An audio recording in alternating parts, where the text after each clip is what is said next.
আমি একটা জিনিস কিছুতেই বুঝতে পারছি না যে ইদানিং সোশ্যাল মিডিয়া কী নিয়ে ইস্যু করছে, কী ভাইরাল করছে, আর কিসেরই বা প্রতিবাদ করছে, কেনই বা করছে। এই যে মেট্রো স্টেশনের চুমু, এটা কোনো এটা কোনো একটা ইস্যু হলো? ফার্স্ট অফ অল, কদিন আগে আরজি কর নিয়ে হলো, এটা একটা সিরিয়াস ইস্যু, ওটা নিয়ে হওয়ার উচিত হয়েছে, খুব ভালো হয়েছে। তার এত প্রতিবাদ হয়েছে, আমরা যে যার মতো যা লিখেছি, এবং মাঝে মাঝে মনে হয়েছে যে আমার সত্যি অর্থে কি মানুষের প্রকৃতিতেই এত নৃশংসতা, যেটাকে বোধহয় কোনো শাস্তি বা কিচ্ছু দিয়েই তাড়ানো যাচ্ছে না। কারণ এরপরে আমরা দেখেছি যারা এত ক্রাইমের প্রোটেস্ট করেছে, এরকম একটা ক্রাইমের প্রোটেস্ট করেছে, তার মধ্যে থেকে অনেকে আবার নিজেরাও ক্রাইমে জড়িত। তো আসলে প্রাকৃতিকভাবেই ক্রাইম। তো এই যে এতগুলো বছর ধরে তো খুনের এত আইন, এত কিছু, তবু মানুষ কেন খুন করে? কারণ প্রাকৃতিকভাবেই এই জিনিসটা মানুষের মধ্যে আছে, ওটা কিছুতেই তারা রেজিস্ট করতে পারে না, মনে করে যে না না আমি ধরা পড়বো না। এই যে একটা তারপরে এই যে আরজিকর কেসটার কিছু হলো না, এতে আরও অনেকের সাহস বেড়ে যাচ্ছে, দুঃসাহস বেড়ে যাচ্ছে। তো এটা একটা আছে। তো অ্যাপার্ট ফ্রম দিস, আমি ইদানিং দেখছি যে কি মেট্রোয় চুমু, সে মেট্রো স্টেশনে চুমু, সেটা নিয়ে একটা ইস্যু। এটা কোনো ইস্যু? এই যে মমতা শঙ্কর বললেন আমি এর ঘোর বিরোধী, আমি এর আগেনস্টে। আচ্ছা, উনি কখনো এটার আগেনস্টে হয়েছেন যে কোনো অযোগ্য শিল্পী যখন অনেক বড় অ্যাওয়ার্ড পেয়েছে, সেগুলো প্রোটেস্টের জায়গা? সেগুলো হচ্ছে যে কোন গান একটা অ্যাওয়ার্ড বড় অ্যাওয়ার্ড পাওয়ার যোগ্য, বা কোন গায়ক বা কোন গায়িকা বা কোন music director, so called music director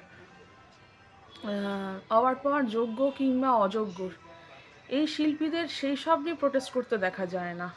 সস্তার কিছু জিনিসপত্রেদের প্রোটেস্ট, সস্তার কিছু টপিক নিয়ে ভাইরাল হওয়াটা এদের উদ্দেশ্য। জানে যে আর্ট লাইনে কিছু বললে তখন ট্রোলটা তো কিছুই না, ট্রোলড হওয়াটা কোনো ভয়ের না, এদের ট্রোল হওয়াটা এবং ওদের লাভ, যত ট্রোল হবে তত নেগেটিভ পাবলিসিটি বাড়বে, কাজে ওদের সেটাতে লাভই আছে। কিন্তু ওটাতে হয়তো একটু ভয় পায়, যদি কাজ কমে যায় হ্যান ত্যান। আরে কাজ তোমার এমনি কমলে এমনিই কমবে, আর বাড়লে এমনিই বাড়বে। না, এমনি বাড়ে না, সেটা অবশ্যই ঠিক। লবিবাজি বলে একটা ব্যাপার তো আছে, লবিবাজি ভাগ্য সর্বোপরি আছে। ভাগ্য থাকলে ঠিক লবি কীভাবে তৈরি হয়ে যায়, এটা একটা ব্যাপার। কিন্তু এই যে কিছু সিরিয়াস যারা আর্টিস্ট, যারা, তাদের কখনো দেখি না কোন একটা অযোগ্য গান কিংবা কোনো অযোগ্য শিল্পী, সরি সো কল্ড শিল্পীও বলবো না, এরা যে বড় বড় কিছু অ্যাওয়ার্ড পাচ্ছে এবং এরা যে এস্টাবলিশড হয়ে যাচ্ছে গায়ক গায়িকা হিসেবে এবং মিউজিক ডিরেক্টর হিসেবে, সেটা নিয়ে এদের কী বক্তব্য আমার কখনো দেখিনি না। অযোগ্য গান বাজনা, একটা কতগুলো সাবস্ট্যান্ডার্ড গান বাজনা আজকাল বড় বড় অ্যাওয়ার্ড পাচ্ছে, এইগুলো সিরিয়াস ইস্যু। কারণ এতে মানুষ মনে করছি না নিশ্চয়ই এটা কিছু ভালো কিছু তাই পাচ্ছে, সম্পূর্ণ অযোগ্য জিনিস, মামুলি ফালতু জিনিস, সেগুলোকে অ্যাওয়ার্ড দিয়ে দিয়ে তাদের মান্যতা দেওয়া হচ্ছে, সেগুলো নিয়ে কারোর কোনো প্রোটেস্ট নেই। প্রোটেস্ট কি? মেট্রোয় চুমু। ওয়াও! এখানে আমার অনেক নাস্তিক বন্ধু বলবেন যে না, তুমি নাস্তিক, তুমি সম্পূর্ণ নাস্তিক নিজেকে দাবি করো, তুমি কি করে ভাগ্য নিয়ে একটা কথা বলছো? ভাগ্য বলে কিছু হয় না। আমি তাদেরকে বলি অন্ধ নাস্তিক। হ্যাঁ, কিছু অন্ধ আস্তিক যেরকম আছে, অন্ধ নাস্তিকও সেরকম আছে। চতুর্দিকে তাকিয়ে দেখতে পায় না যে কে কত সহজেই কত কিছু পেয়ে যাচ্ছে, আর কে অনেক যোগ্য হয়েও, অনেক ভালো পেরে, অনেক চেষ্টা করেও কিছু পাচ্ছে না। কোনো কারণই নেই, বেসিকলি কোনো কারণই নেই। একটা ফালতু গান হিট করে যাচ্ছে, একটা ফালতু অভিনেতা নাম করে যাচ্ছে, একটা ভালো অভিনেতা একটা ভালো ছবি হিট করছে না, একটা ভালো গান হিট করছে না। তারপর যদি বলে ভাগ্য নেই, তাহলে তারা অন্ধ। যারা ধরুন বলে ঈশ্বর সমস্ত মঙ্গল করে, ঈশ্বর সমস্ত মঙ্গল করে, চতুর্দিকে অমঙ্গল দেখছে তবুও মনে করে ঈশ্বর যা করেন মঙ্গলের জন্য করেন। জানি না, এই দুটো শ্রেণী খুব অন্ধ শ্রেণী। দুটো শ্রেণী অন্ধ, কুসংস্কারাচ্ছন্ন শ্রেণী। তা বলে না না, নিশ্চয়ই কোনো কারণ আছে, নিশ্চয়ই কিছু আছে ওর গানে, কী যেন একটা আছে। ভাই কী আছে বলো? এই এই দুটো একই একই কথা, মানে নাস্তিকরা বলে আস্তিকরা বলে, যে কী আছে সেটা প্লিজ বলো, সেটা কেউ বলতে পারবে না। যখন বলতে পারবি না তো কী আছে যেন তাই হিট করছে, না আমার ভালো লাগে না, হয়তো নিশ্চয়ই কিছু আছে নইলে হিট করে না, এটা একটা কুসংস্কার। নিশ্চয়ই কিছু আছে, এটা তো মানে ঈশ্বরের মতো, নিশ্চয়ই আছে নইলে সবাই মানে কেন, এরকম এটা এটা কুসংস্কার। তাহলে তুমি কিসের মুক্ত মানে, তুমি চতুর্দিকটা যদি খুলে না দেখতে পারো না, হ্যাঁ এই মানুষটা তো ফালতু গিয়ে এত কিছু করছে, এই মানুষটা তো দারুণ গিয়েও কিছু করতে পারছে না, এটা তুমি চোখে দেখতে যদি না পারো, তুমি কিসের মুক্ত মনা? আমি ভাগ্যের প্রমাণ পেয়েছি চতুর্দিকে যখন দেখি। আমরা যারা আমাদের নাস্তিক বন্ধু তারা কেউই আর্ট লাইনের না, তারা কেউই গায়ক গায়িকা অভিনেতা অভিনেত্রী নয়, তার জন্যই তারা হয়তো সেটা জানে না, অন্য কোনো পেশায় আছে। ওর জন্য কি ওরা বোঝে না, ওরা দেখে না বোধ হয় নিজেদের কোনো পিয়ার্সদের, যে কত কত সহজেই কত ফালতু গায়ক গায়িকারা এস্টাবলিশড হয়ে যাচ্ছে, কোটি কোটি টাকা কামাচ্ছে, আর অনেক ভালো অনেক কিছু জানে, গাইতেও পারে ভালো, তারা সুযোগ পাচ্ছে না, তাদের লবি তৈরি হচ্ছে না, লবিই পাচ্ছে না, তারা লবি তৈরি করতে পারছে না, যার সাথে লবি তৈরি করতে চাইছে সেই মানুষটা লবি তৈরি করতে চাইছে না। হ্যাঁ, এই লবিটা একটা কনসেন্টের ব্যাপার কিন্তু, যে কে কার সাথে লবি করতে চাইছে চাইছে না, প্রেম করার মতোই অনেকটা, মানে তুমি কাউকে একতরফা ভালোবাসো মানেই তোমাকে সে ভালোবাসবে এমনটা না, তুমি তার জন্য সমস্ত কিছু করছো, এবং তুমি অতিরিক্ত ভালো গাও অতিরিক্ত ভালো অভিনয় করো বলেই যে তুমি এস্টাবলিশড অ্যাক্টর বা সিঙ্গার হবে তা কিন্তু না। সেটা আমরা বারবার দেখেছি। তো এই লাইনটাই হচ্ছে প্রেমের লাইন, লটারির লাইন। হ্যাঁ, হতেও পারে নাও হতে পারে। তো তার জন্যই আমি বলি যে ভাগ্য আমরা প্রমাণ পেয়েছি, আমি ভাগ্যে বিশ্বাস করতাম না। আমি যখন আস্তিক ছিলাম তখন ভাগ্যে বিশ্বাস করতাম না। আজ আমি নাস্তিক হওয়ার পরেও দেখছি ভাগ্যের প্রমাণ পাচ্ছি। আমি আস্তিক থাকাকালীন বিশ্বাস করতাম না, কিন্তু প্রমাণ পেতাম, কিন্তু তবুও বিশ্বাস করতে চাইতাম না ভাগ্য বলে কিছু হয়।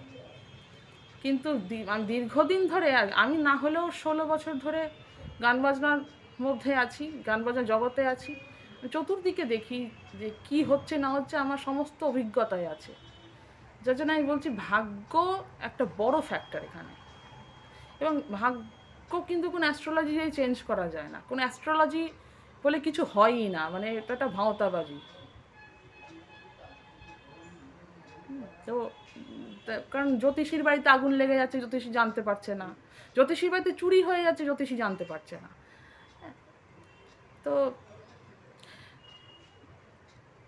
সেগুলো না হয় আলাদা টপিক, তো ভাগ্যের সাথে জ্যোতিষের কোনো সম্পর্ক নেই, এটা আমি বারবারই বলি। ভাগ্যকে কোনোভাবেই ঠিক করা যায় না, যার যেটা হবে সেটা হবে, ভালোও হতে পারে খারাপও হতে পারে।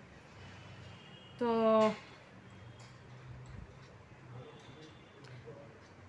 আমি যখন ভাগ্যে বিশ্বাস করতে চাইছি না, বিশ্বাস করবো না, হতেই পারে না, তখন আমি দেখলাম যে না, চতুর্দিকে এত তাকাচ্ছি, ভাগ্য আমার চোখে আঙুল দিয়ে চোখের মধ্যে ফুটিয়ে ফুটিয়ে দেখাচ্ছে, দেখো আমি আছি, এটাই তো ভাগ্য।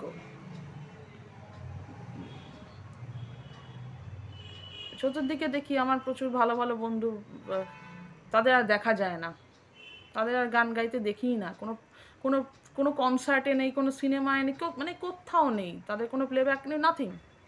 অত্যন্ত ভালো সিঙ্গার তারা ছিল, আমরা প্রচুর দেখেছি, নিজেদের সমস্ত আর কিছু দেখেছি অত্যন্ত মামুনি ফালতু সমস্ত সিঙ্গার যারা, তারা অনেকটা এগিয়ে গেছে, অনেকটা দাঁড়িয়ে গেছে। কিছু তো একদম মানে একদম মানে জঘন্য কিছু সিঙ্গার, তারা নাম করে গেছে। হ্যাঁ, তারা গান দিয়ে লাখ লাখ কোটি কোটি টাকা রোজগার করে, জাস্ট ফালতু গান, মোস্ট সাবস্ট্যান্ডার্ড গান। তো আমরা দেখেছি এটা। তারপরে যদি যেই নাস্তিকরা বলে ভাগ্য বলে কিছু নেই, তারা অন্ধ, ওরা ওরা একটা কুসংস্কারে ভুগছে। তো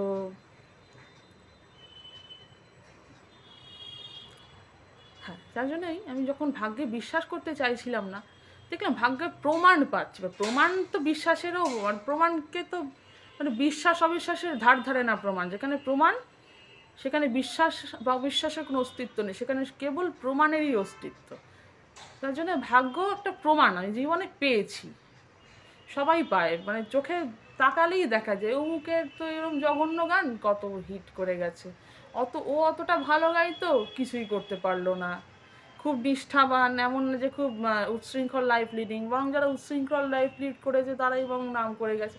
কাজেই আমাদের এই আর্ট লাইনে যে কোনো গান বাজনার অভিনয় লাইনটাই এরকম, মানে এখানে কার কী হবে কোনো ঠিক নেই, পুরোটাই জুয়া, পুরোটাই স্নেক অ্যান্ড ল্যাডার্স। মানে স্নেক অ্যান্ড ল্যাডার্স খেলতে যেরকম কোনো যোগ্যতা লাগে না, লুডো খেলতে যেরকম কোনো যোগ্যতা লাগে না, যোগ্যতা মানে আমাদের যেমন লটারি খেলতে কোনো যোগ্যতা লাগে না, খেলো কি আছে ভাগ্যে, যা হওয়ার হবে এরকম। সেরকমই গান বাজনার লাইনটাও তাই, যে দেখি যে যে যে নাম করছে সে যোগ্যও হতে পারে, সে অযোগ্যও হতে পারে। অযোগ্য ব্যক্তিও নাম করছে, যোগ্য ব্যক্তিও নাম করছে। যোগ্য ব্যক্তি কম, অযোগ্য ব্যক্তি বেশি। যোগ্য ব্যক্তি অনেক কষ্ট করে স্ট্রাগল করে নাম করছে, আর অযোগ্য ব্যক্তি ফুস করে নাম করে যাচ্ছে, 10 বছর টিকেও যাচ্ছে। আগে আমরা মনে করতাম যে না না অযোগ্যরা ওই নাম করতে পারে কিন্তু বেশি দিন টিকতে পারে, এটা একটা কুসংস্কার, এখন প্রমাণ হয়েছে। অযোগ্যরা টিকে যাচ্ছে, যোগ্যরা হারিয়ে যাচ্ছে। সেই সব নিয়ে প্রোটেস্ট করাটা ইম্পর্টেন্ট। আমার মনে হয় না এই সমস্ত ফালতু টপিক নিয়ে আর আলোচনা করার সময় আছে। কি মেট্রো থেকে চুমু খেলো, হ্যাঁ এগুলো ফালতু টপিক। সিরিয়াস টপিক হচ্ছে এইটা, যদি আর্টিস্টরা কোনো প্রোটেস্ট করে, আর্টিস্টদের আর্ট নিয়েও প্রোটেস্ট করতে হবে, আদারওয়াইজ চুপ করে বসে থাকো, কোনো প্রোটেস্ট করার দরকার নেই। যদি প্রোটেস্ট করার হয় নিজের লাইনে কি হচ্ছে সেটা নিয়ে আগে প্রোটেস্ট করো, বাকিটা অন্যরা বুঝে নেবে।